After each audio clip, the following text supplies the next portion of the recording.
Assalamualaikum warahmatullahi wabarakatuh. Salam sejahtera bagi kita semua. Perkenalkan, saya Muhammad Irfan Ashari dari STT 6 jurusan Multimedia Broadcasting. Kali ini saya akan mempresentasikan tugas UAS tentang rangkuman saya dari awal pertemuan sampai akhir pertemuan di mata kuliah fotografi ini. Baik teman-teman, langsung saja kita mulai ke materinya. Nah, yang pertama kita langsung masuk ke slide yang terdapat 6 materi fotografi. Di antaranya ada fotografi dan sejarahnya, yang kedua komposisi dasar fotografi, yang ketiga teknik pengambilan gambar, yang keempat lighting, yang kelima fotografi refleksi, yang keenam komposisi foto simple instagramable. Dari materi-materi yang saya sebutkan tadi, kita akan pelajari lebih detail lagi. Tapi sebelumnya saya akan membuka dulu tombol hyperlinknya agar nanti mempermudah dalam menjelaskannya. Oke, setelah itu saya akan menjelaskan poin pertama, yaitu fotografi dan sejarahnya. Apa sih fotografi itu? Dan bagaimana sih sejarahnya? Dan lain-lain. Baik, kita langsung saja ke materinya.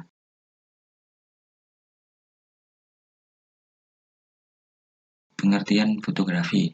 Fotografi berasal dari bahasa Yunani, dari kata putus yang berarti cahaya dan kata grapein yang berarti menggambar. Berarti secara umum dapat diartikan melukis dengan cahaya. Jadi kesimpulannya fotografi itu proses atau metode untuk menghasilkan gambar atau foto dari suatu objek dengan merekam pantulan cahaya yang mengenai objek tersebut pada media yang peka cahaya. Alatnya biasa untuk menangkap cahaya ini adalah kamera. Nah, kemudian ke sejarahnya fotografi. Sejarah fotografi dikenal kurang lebih 165 tahun yang lalu dalam buku The History of Photography karya Thelma Davenport, bahwa fotografi ditemukan pada abad ke-5 sebelum Masehi oleh Motti. Motti mengamati bahwa pada ruangan yang gelap yang di dindingnya terdapat lubang kecil atau pinhole. Dari lubang dari dinding tersebut akan terrefleksi pemandangan yang ada di luar ruangan secara terbalik. Jadi dari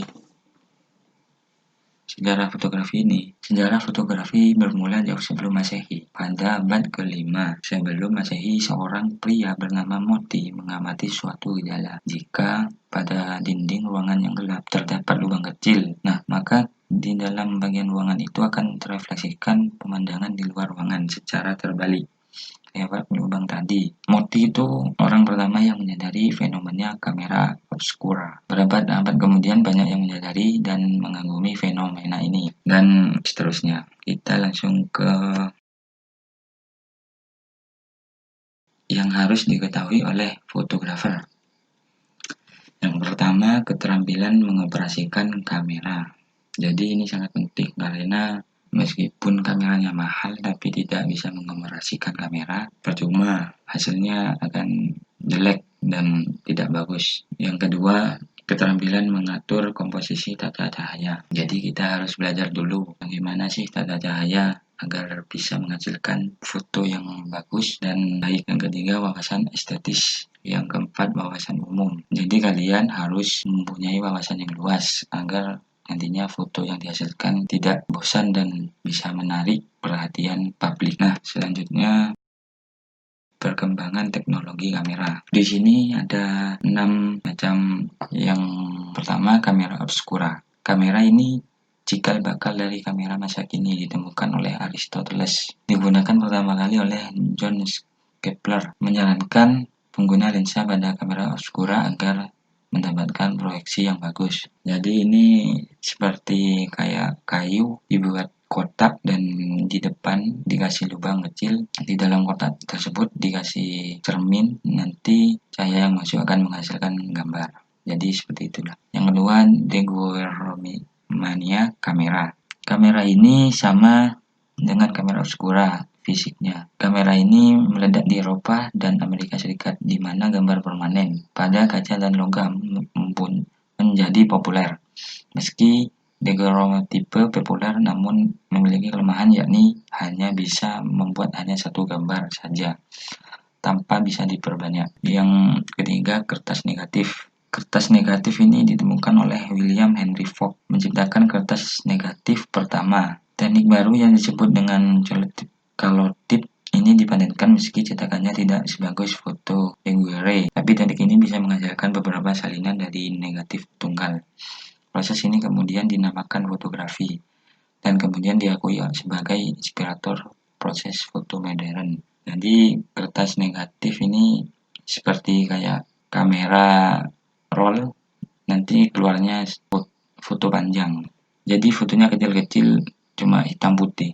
Yang keempat, bubuk lampu flash. Ditemukan di Jerman pada tahun 1987 oleh Adolf Witte dan Johannes Gedicke. Setelah itu lampu flash ditemukan oleh orang Austria, Paul Vercoeter. Lampu flash dipatenkan oleh Johannes Oostmeer pada 3 September 1930. Jadi ini tidak bisa, sebenarnya bubuk lampu flash ini ya seperti biasa, kamera kotak bentuknya logam agar foto yang dihasilkan lebih terang. Yang keempat, kamera Polaroid atau foto instan ditemukan oleh Edwin Herbert Land. Ia mengembangkan proses percetakan foto langsung jadi dengan menggunakan kamera Polaroid.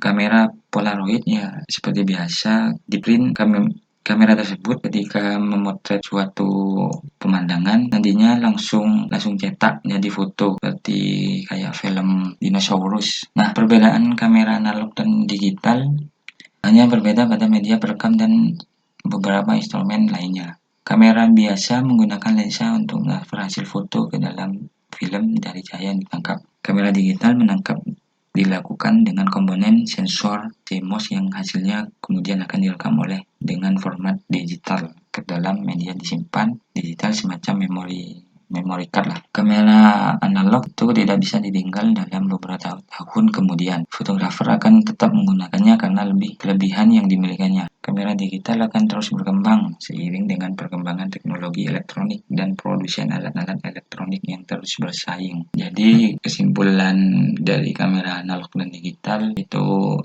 kalau kamera analog, kamera dulu, dan kamera digital dan kamera digital kayak kamera sekarang seperti Canon dan Sony dan lain sebagainya. Setelah itu kita langsung ke menu awal dan saya langsung menjelaskan komposisi dasar fotografi. Langsung ke materinya. Komposisi fotografi. Yang pertama, rule of third. Rule of third itu komposisi yang membagi bidang foto menjadi 3 bagian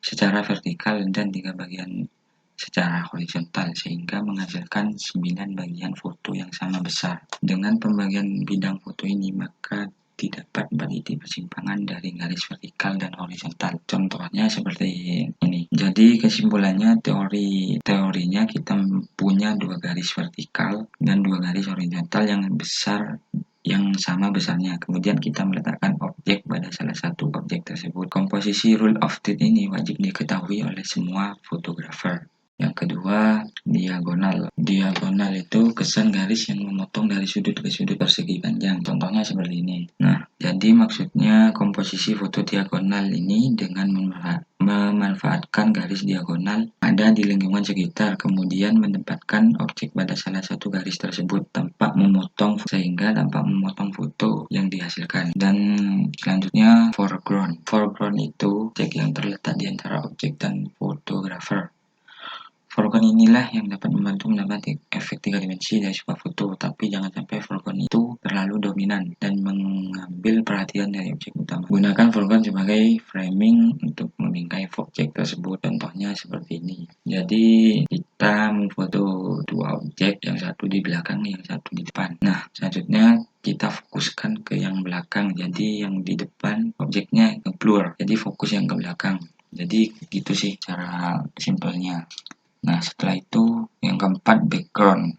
Latar belakang objek sehingga terlihat keindahan dan tempat di mana objek berada. Contohnya seperti banyak sih. Contohnya seperti pemandangan gunung, pemandangan danau, laut. Pokoknya seperti menyerupai background lah, kayak dari alam. Selanjutnya vertikal. Maksud vertikal itu penempatan gambar dari atas ke bawah sehingga kesan yang ditimbulkan tinggi, agung, kuat, kokoh, dan angkuh. Contohnya seperti ini. Jadi pertama-tama kalian kalau ingin memotret sebuah gambar, kamera Anda diposisikan tegak seperti potret. Nah, selanjutnya ini ada horizontal. Nah, cara gampangnya horizontal itu landscape. Jadi posisi kamera itu tidur, bukan tidur sih, kayak ya tidur. Penempatan gambar horizontal itu penempatan gambar dari samping kiri ke kanan sehingga kesan yang ditimbulkan tenang, santai, luas, damai, kalem, dan kompak. Contohnya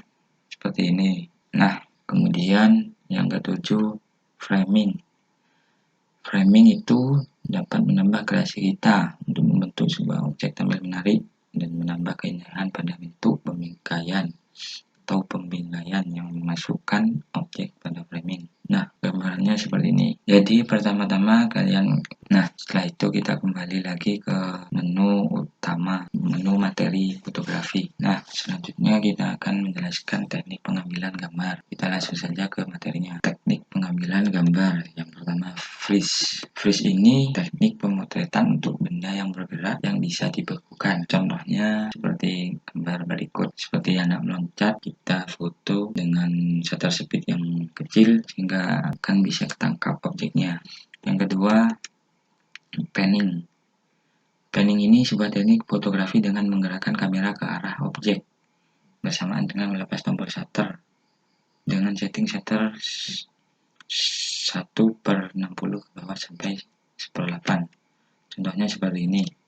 Jadi kita bisa menggunakan teknik ini di dekat jalan raya untuk mengambil objek seperti mobil, orang lari, orang jalan, dan orang naiki motor. Nah, selanjutnya yang ketiga, slow speed. Slow speed itu pemotretan dengan dilakukan pada objek yang bergerak dengan shutter speed rendah. Maka hasilnya gambar nampak kabur seakan-akan disapu namun latar belakangnya masih jelas. Jadi contohnya seperti ini.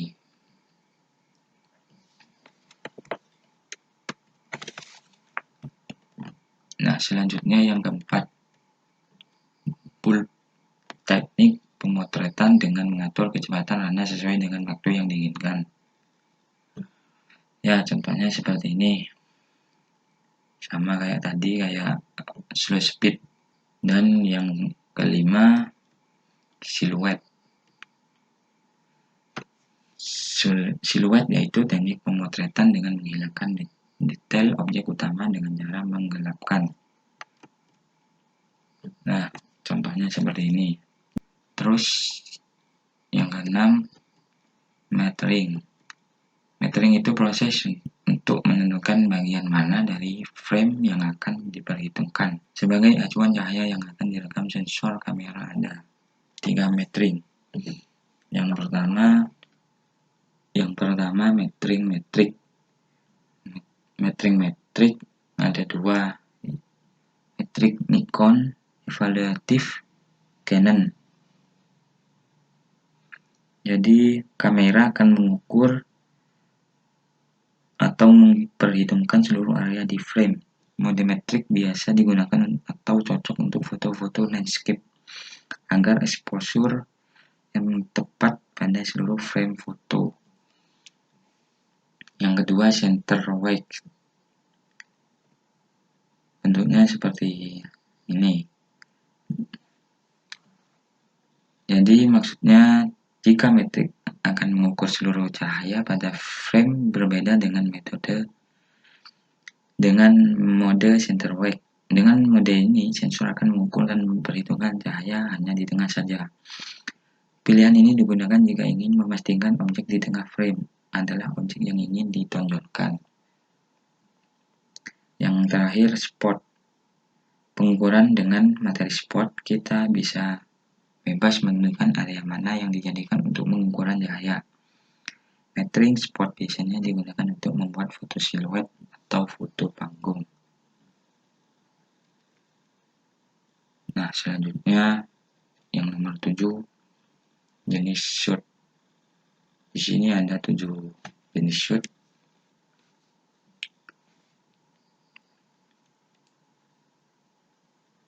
Yang pertama, untuk poin pertama, extreme close up.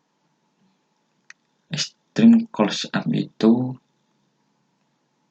objek foto diambil dalam jarak yang sangat dekat, sehingga detail objek terlihat jelas.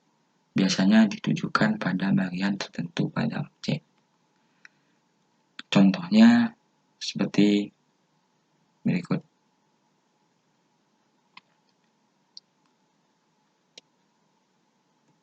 Nah, yang kedua, big close up. Apa sih big close up itu? Big close up itu foto diambil dengan batasan dari kepala sampai dagu. Jadi contohnya seperti ini. Dari atas kepala sampai dagu. Yang ketiga, close up. Close up adalah gambar diambil dari jarak dekat. Dari pundak ke atas kepala hanya sebagian dari objek yang terlihat seperti hanya mukanya saja. Jadi seperti foto K-pop yang satu ini. Dan yang keempat, medium shoot. Medium shoot seperti ini. Jadi maksudnya pengambilan dari jarak sedang. Jika objek orang maka yang terlihat hanya separuh badan. Dari pinggang atau perut sampai ke atas kepala. Nah, selanjutnya yang kelima, medium long shoot. Medium long shoot pengambilan dari lutut hingga atas kepala. Nah, fotonya seperti ini. Yang keenam, full shoot. Pengambilan dari atas kepala sampai kaki. Jadi full badan. Contohnya seperti ini. Yang ketujuh, long shoot. Objek foto dipotret dengan jarak yang sangat jauh sehingga porsi background menjadi lebih banyak sementara objek terlihat kecil. Contohnya seperti di panggung ini foto tadi. Nah, selanjutnya ke-8, sudut pengambilan gambar atau angle. Angle ada 3, yaitu ada A angle, high angle, low angle. Angle itu sudut pengambilan foto yang menekankan posisi kamera pada situasi tertentu dalam membidik objek sehingga tercipta estetika gambar yang menarik dan dapat mempengaruhi emosi atau kesan psikologis yang berbeda-beda.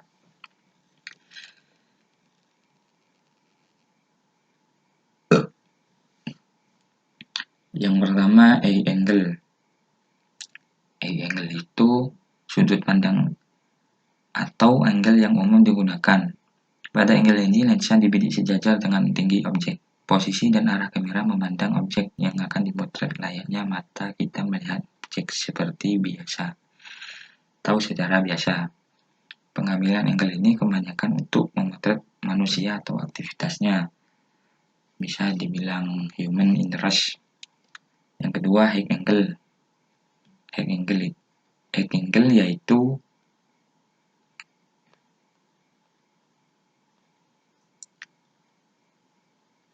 digunakan untuk menangkap kesan luas dari objek yang difoto. Pada angle ini, kamera diposisikan lebih tinggi dari objek, sehingga memberi kesan lebih kecil dari objek yang difoto. Dengan angle ini, kita bisa memasukkan elemen-elemen pendukung komposisi ke dalam frame. Jadi, kamera kita ditaruh di bawah tanah, sedangkan objeknya di atas. Yang terakhir, low angle. Low angle adalah pada sudut pengambilan ini. Low angle adalah kamera diposisikan lebih rendah dari objek. Teknik ini biasanya digunakan untuk menunjukkan kesan elegan, mewah, dan tangguh.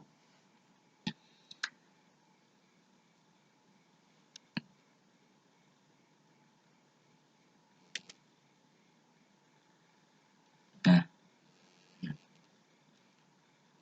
oke, sekarang sudah selesai. Contohnya seperti ini untuk angle dan untuk high angle seperti ini. Dan untuk low angle seperti ini.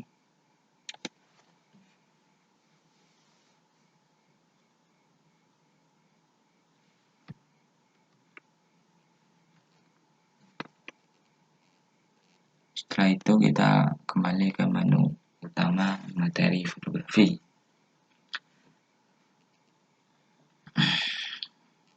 Selanjutnya kita ke materi yang keempat, lighting.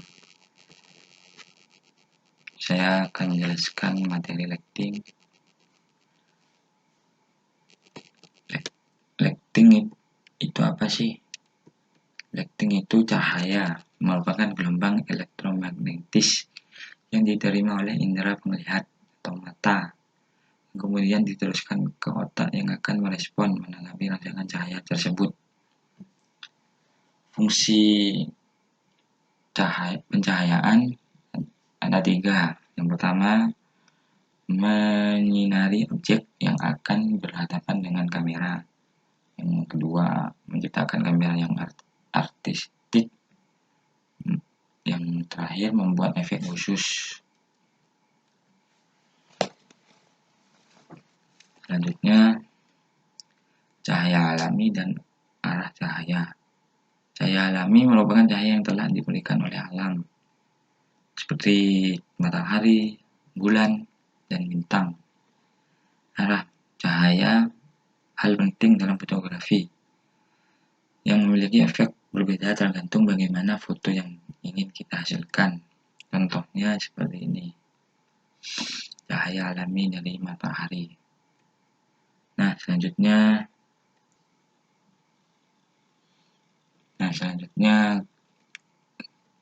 bagian-bagian tata cahaya dibagi menjadi 3, front light, side light, dan back light. Front light adalah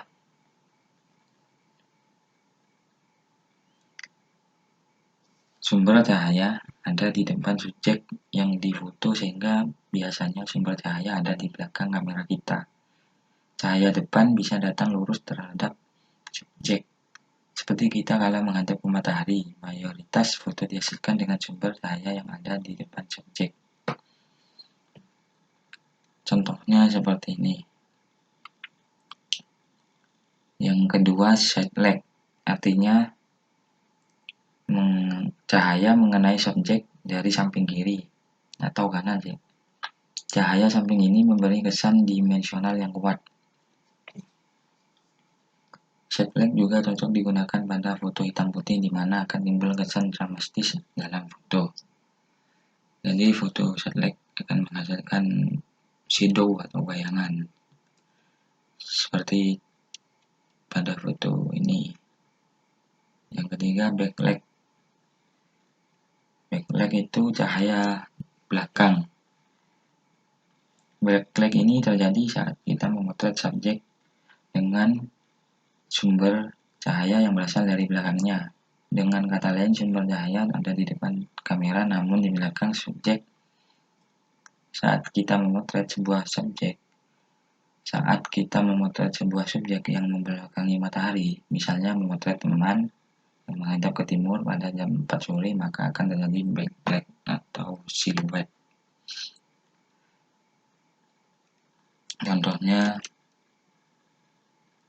Contohnya seperti ini. Nah, selanjutnya kita masuk ke 3-point lighting. 3-point lighting ada 3, keylight, welllight, dan backlight. Keylight yaitu pencahayaan utama yang diarahkan pada objek.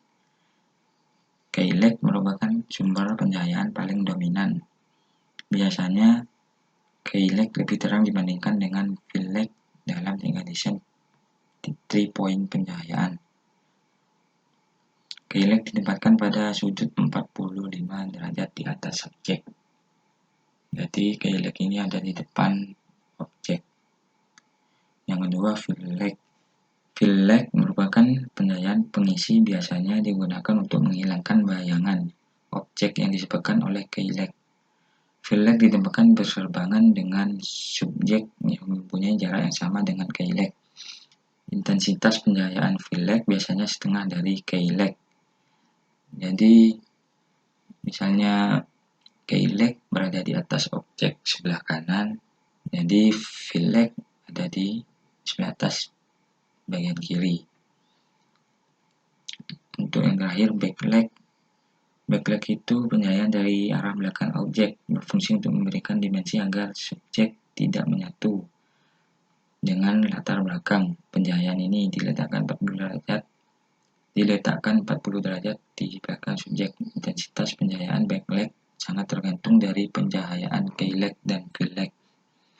Tentu saja tergantung pada subjeknya. Misalnya backlag untuk orang berambut pirang berbeda dengan pencahayaan untuk orang yang berambut warna hitam. Contohnya seperti ini untuk K-lag dan untuk V-lag, yang terakhir untuk backlag. Seperti itu contohnya. Dan jika 3-point lighting digabungkan, maka hasilnya seperti ini. Nah, akan lebih jelas dan segar dilihat. Nah, selanjutnya kita akan kembali lagi ke menu materi awal. Materi fotografi. Baik, kita akan mempresentasikan poin kelima, fotografi refleksi.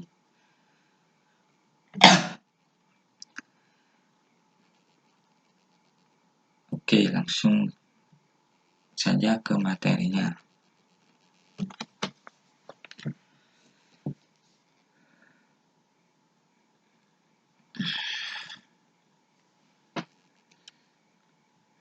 Materi fotografi refleksi.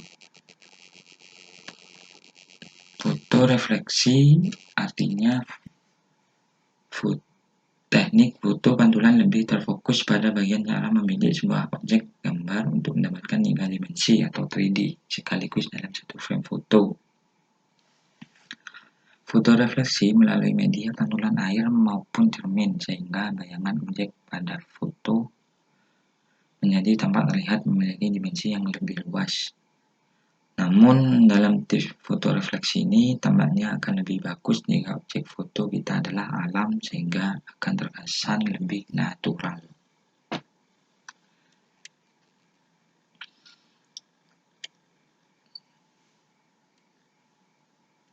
Nah, setelah itu depth of field, fokus, dan sudut cahaya. Berhubungan dengan depth of field, cobalah gunakan angka F tinggi sekitar F/11 atau lebih untuk membantu menyeimbangkan objek sehingga mata melihatnya lebih dekat dengan refleksinya dan mendukung efek pantulan untuk muncul. Sedangkan fokus sangat bergantung pada jarak antara objek dan pantulannya. Pertama, fokus pada objek lalu pada refleksinya. Ini akan membuat hasil yang sedikit berbeda tergantung pada seberapa banyak perhatian yang diinginkan untuk refleksinya. Nah, selanjutnya teknik slow speed, yaitu salah satu aspek yang perlu dilakukan yaitu mengandalkan teknik slow speed dengan kata lain bisa menggunakan shutter speed lebih lambat dari biasanya. Di atas 2 detik yang berguna untuk meneruskan permukaan air, lalu gunakan F atau tinggi sekitar F/11 atau lebih karena akan membantu menyeimbangkan objek sehingga mata melihatnya lebih dekat dengan refleksinya dan mendukung efek pantulan agar muncul. Kita kembali lagi ke menu utama materi. Nah, selanjutnya kita akan menjelaskan materi yang terakhir, komposisi foto simple instagramable. Kita langsung saja ke materinya. Oke. Di sini ada definisi golden triangle. Golden triangle ini memang cocok digunakan untuk menyelaraskan bermacam objek dalam satu frame. Biasanya digunakan untuk foto food, flat lay, dan foto produk. Jadi contohnya seperti ini. Kemudian definisi clear space. Oke, clear space ini simple sih untuk mewujudkan suasana dengan interaksi dengan alam sekitar. Jadi seperti ini contohnya.